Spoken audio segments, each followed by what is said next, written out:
তাহলে কি? আর্ট কলেজটা হচ্ছে আমার চোখে দেখা একটা প্ল্যাটফর্ম। এই প্ল্যাটফর্মটা কি সার্টিফিকেট পাওয়ার একটা প্ল্যাটফর্ম, যেটা অথেন্টিক। আমার কাছে একটা সার্টিফিকেট আছে, আমি আর্ট কলেজ থেকে পাস করেছি। বাবাই রয়েছে আমার সাথে, আর আমি আর বাবাই জাস্ট খেতে খেতে আড্ডা মারবো দুজন মিলে এবং শুনে নেব বাবাইয়ের কিছু কথা। কি বাবাই, তাহলে আজকে আড্ডা হবে তোমাদের? আজকে আড্ডা হোক। আর শোনো তোমরা আজকে বাবাইয়ের কিছু কথা তোমাদের জন্য। বাবাই হচ্ছে RMS-এর যে মাঠ, সেই মাঠে এবার দুর্গাপুজোর দায়িত্ব করছে 24 এবং 25, অর্থাৎ আগেরবারও আমরা দেখেছি, এবারও আমরা দেখছি। তাহলে একটু কথাবার্তা বলি, আড্ডা মারি আমরা।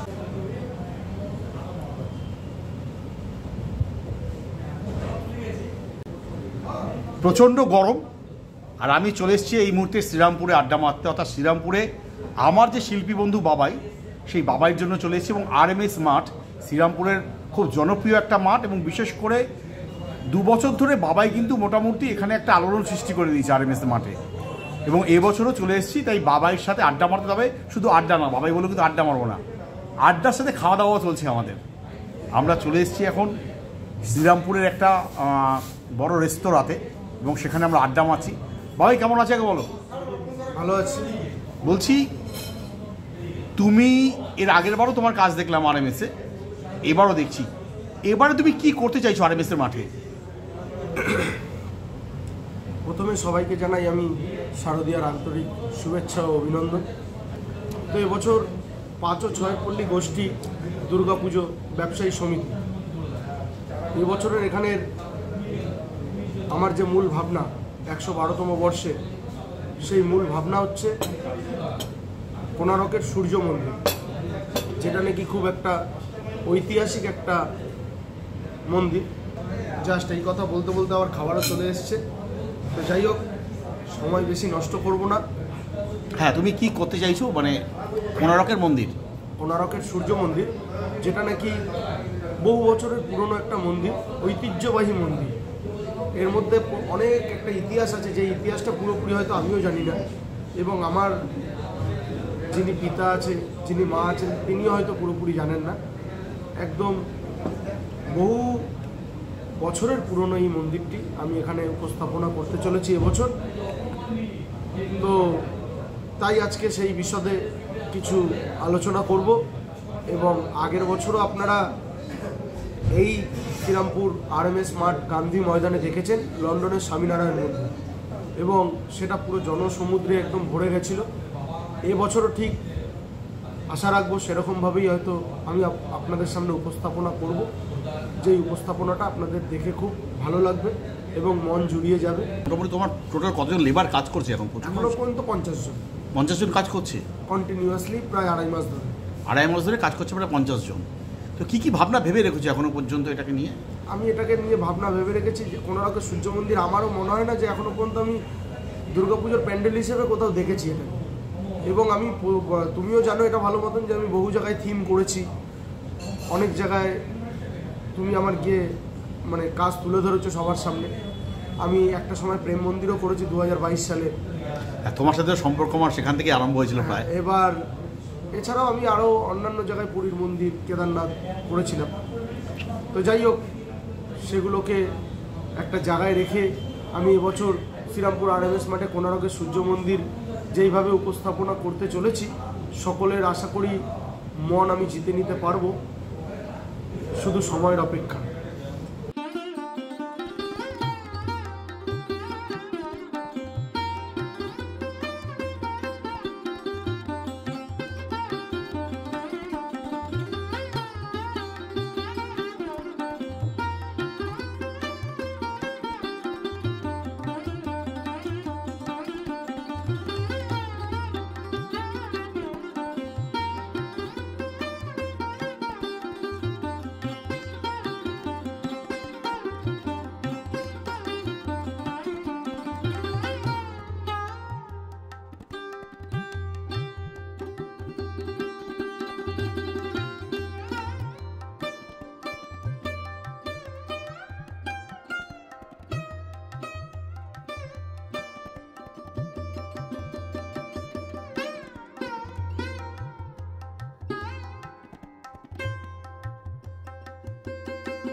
অংশগুলো দেখাই, অর্থাৎ মণ্ডপের ভেতরে যে অংশগুলো, যেটা কোণারকের সূর্য মন্দির আদলে যে তৈরি হচ্ছে সেই মণ্ডপ, সেই মণ্ডপের প্রস্তুতি পর্ব কতটা চলছে এবং কেমন চলছে সেটা একটু তোমাদের কাছে একটু দেখিয়ে নিই। দেখো, এই মণ্ডপের ভেতরটা অর্থাৎ প্রস্তুতি পর্ব চলছে এখন। এগুলো সব ফিট করা চলছে, ইনস্টলেশনের কাজ চলছে তাদের। আর দুর্গা প্রতিমা এখানেই বানানো হয়, এখানেই বানানো হচ্ছে স্থানীয় শিল্পী।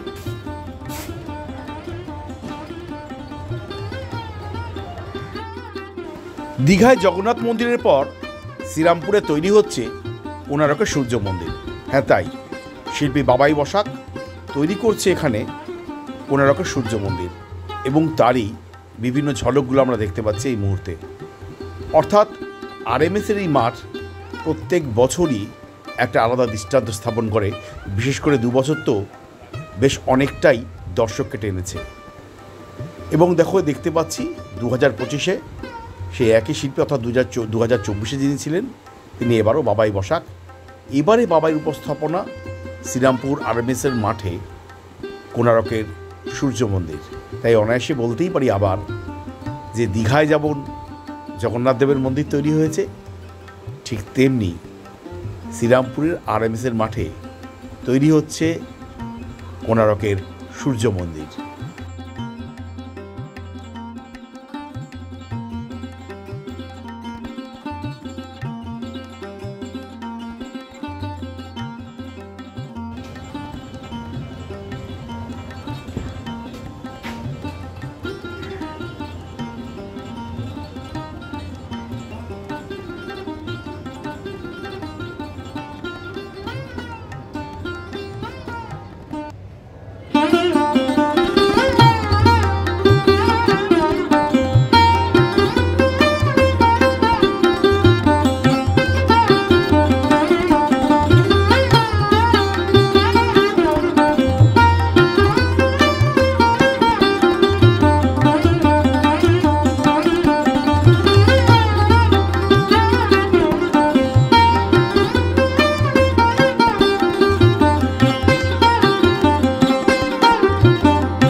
সত্যি আলো আলোরিতে খুব সুন্দর লাগছে মণ্ডপটিতে, যেন একটা মায়াবী পরিবেশ সৃষ্টি করেছে শ্রীরামপুরের এই কোণারকের সূর্য মন্দিরে।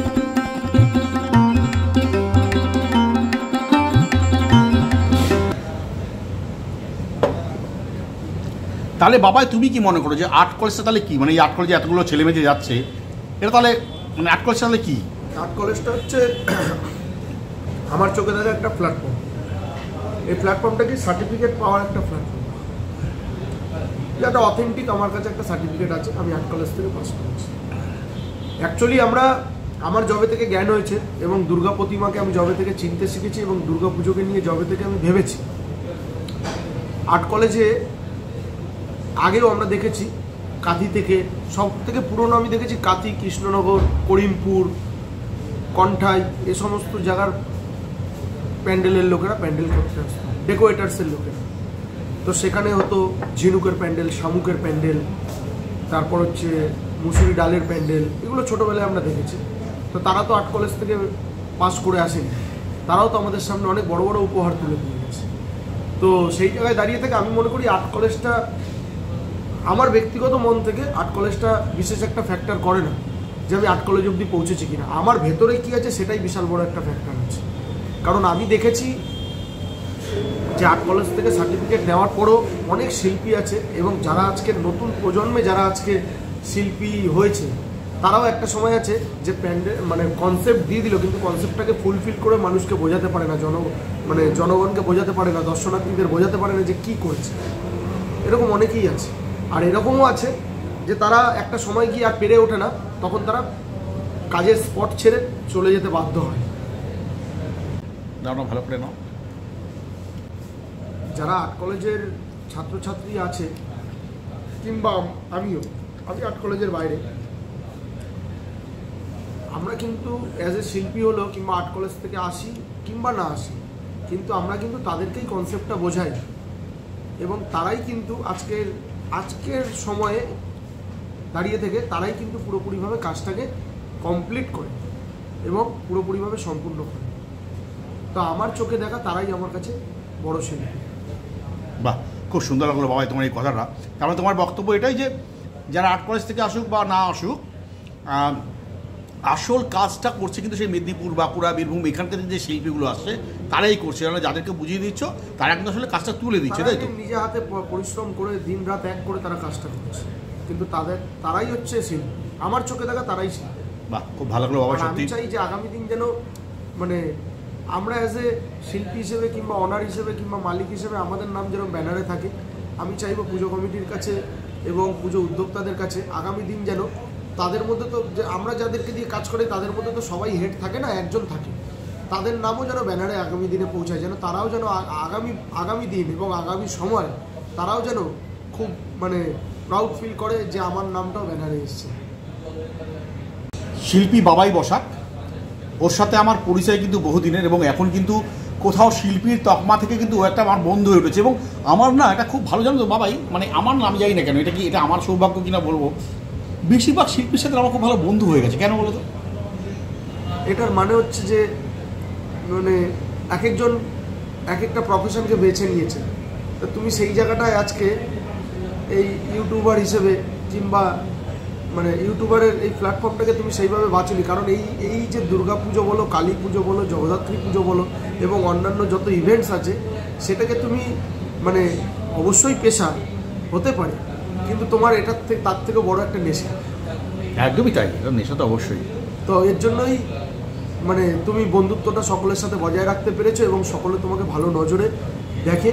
এবং সত্যি কথা বলতে কি, আমার তো বিশেষ করে তোমাকে খুব ভালো লাগে, কারণ তুমি প্রতি বছর তোমাকে বলতে হয় না, তুমি ঠিক চলে আসো এবং এসে আমার এবং এসে এইভাবে করে খাওয়া দাওয়া করে আড্ডা মারি, তোমার পকেটের পয়সা খরচা করাই তোমাকে।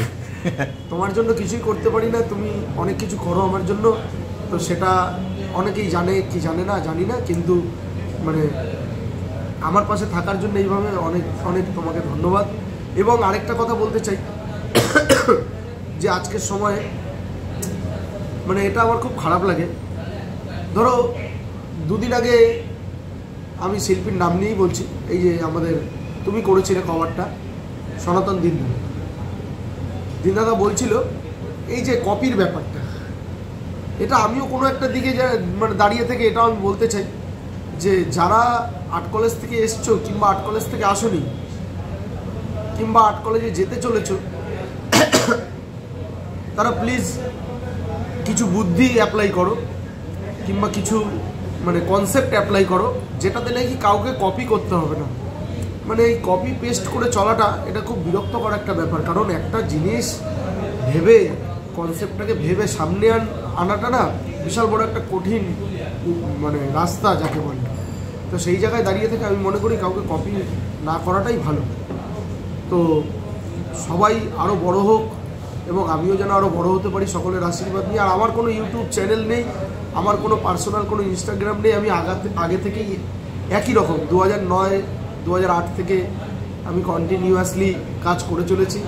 তুমি যদি শিল্পীও হও আর ইউটিউব চ্যানেলও খোলো, তাহলে আমাদের পেটে তো লাথি পড়ে যাবে ভাই। না, আমি কোনোদিন ওই মানে আমি এই বিয়ের কাজ শেষ হয়ে গেলে, তুমি জানো আমার ইভেন্ট ম্যানেজমেন্টের বিজনেস আছে, আমার এই পুজোর কাজ শেষ হয়ে গেলে এই যে বিয়ের কাজ চালু হবে, এই যে বিয়ে থেকে শুরু করে যত এঙ্গেজমেন্টের যা কাজ, টোটাল ইভেন্ট ম্যানেজমেন্টের কাজটাই তো আমি করি। তা আমার তাতেও তুমি কোনোদিন কোনো চ্যানেলে দেখতে পারবে না যে পার্সোনালি বসাক ইভেন্ট ম্যানেজমেন্ট বলে কোনো চ্যানেলে আমার কোনো চলছে, কাউকে আমি সাবস্ক্রাইব করতে বলছি, কিছু করতে বলছি। এগুলো কারণ আমি জানি যে জনগণের মুখের প্রচারের ওপর আর কোনো বিশেষ কিছু প্রচার হতে পারে না। এটা এই যে এত ইউটিউবার ঘুরে বেড়াচ্ছে, পুজোগুলো যাচ্ছে, এগুলোকে তুমি কী বলবে? আজকে ইউটিউবাররা ছিল বলে আজকের ডেটে দাঁড়িয়ে, আজকের যে প্রচার বই যে সোশ্যাল মিডিয়ার যুগ, এই সোশ্যাল মিডিয়ার যুগে ইউটিউবাররা ছিল বলে হয়তো আমাদের পুজো দেখতে আসতো মানুষ, আসতো। আগের বছর এখানে প্রচুর, মানে আমি নিজে বিশ্বাস করতে পারিনি যে আমাদের প্রপার কলকাতাকে ছাড়িয়ে গেছে এই আরএমএস ময়দানের পুজো। মানে এত পরিমাণে ভিড় হয়েছে, একটা সময় ট্রেন বন্ধ ছিল দুদিন এই শ্রীরামপুর স্টেশন, ট্রেন বন্ধ ছিল পুজোর জন্য 24 আওয়ার্স ট্রেন বন্ধ ছিল। বাবা, শুধু হাওড়া টু শ্রীরামপুর আসছিল, শ্রীরামপুর টু ওদিকে আর যাচ্ছিল না কোনো, আর ওদিক থেকে আসছিল পুরো ঘুরিয়ে দিয়েছিল, দুদিন বন্ধ ছিল। তো আমি আমার চোখে দেখা যে এই পুজোটার অনেক বড় একটা মহত্ব আছে, এবং এই পুজোটার যে এই যে তোমরা যে ইউটিউবাররা আছো, তোমাদের জন্য যে এই যে এত প্রচার, তার জন্য তোমাদেরকে হ্যাটস অফ। মানে এটা মানে হ্যাটস অফ কিংবা ধন্যবাদ জানিয়েও অনেক কম বলা হবে। তোমরা যেইভাবে বিনা স্বার্থে যেইভাবে প্রচার করে চলেছো এবং প্রচার করছো, এর কোনো তুলনা হয় না। আর এর মাঝখানে আমি আরেকজনের কথা না বললেই নয়, যিনি 2024 সালেও আমাকে এই মণ্ডপটি গড়ে তোলার দায়িত্ব দিয়েছিল। তিনি হলেন 4 বারের সাংসদ শ্রী কল্যাণ বন্দ্যোপাধ্যায় মহাশয়, শ্রীরামপুরের সাংসদ শ্রী কল্যাণ বন্দ্যোপাধ্যায় মহাশয়ের উদ্যোগে উনি এই পুজোর সভাপতি এবং সম্পাদক হচ্ছেন সন্তোষ কুমার সিং পাপ্পুদা, শ্রীরামপুর পৌরসভার সিআইসি মেম্বার। তো দুজনকেই জানাই আমি শারদীয়ার আন্তরিক শুভেচ্ছা ও অভিনন্দন আমাকে এইভাবে একটা প্ল্যাটফর্ম দেওয়ার জন্য। তো আমি চেষ্টা করব বিগত বছর যেন এই আরএমএস মাঠে আমি যেন নতুন নতুন ভাবনা সকলের সামনে তুলে ধরতে পারি। এই মুহূর্তে আমি বিদায় নিচ্ছি আরএমএস, অর্থাৎ শ্রীরামপুরের আরএমএস যে মাঠ, সেই মাঠ থেকে। সুতরাং তোমাদের কেমন লাগলো এখানকার কোণারকের মন্দিরের যেইটুকু আমি দেখাতে পারলাম, অর্থাৎ কোণারকের মন্দিরের আদলে যে মণ্ডপটা তৈরি হচ্ছে। বিদায় নিচ্ছি এই মুহূর্তে এখান থেকে। তোমার সাথে দেখা হবে আবার অন্য কোনো ব্লগে। টাটা, বাই বাই, ভালো থেকো, সুস্থ থেকো, আর আবার চ্যানেল র টক উইথ রমেনের সাথে যুক্ত থেকো।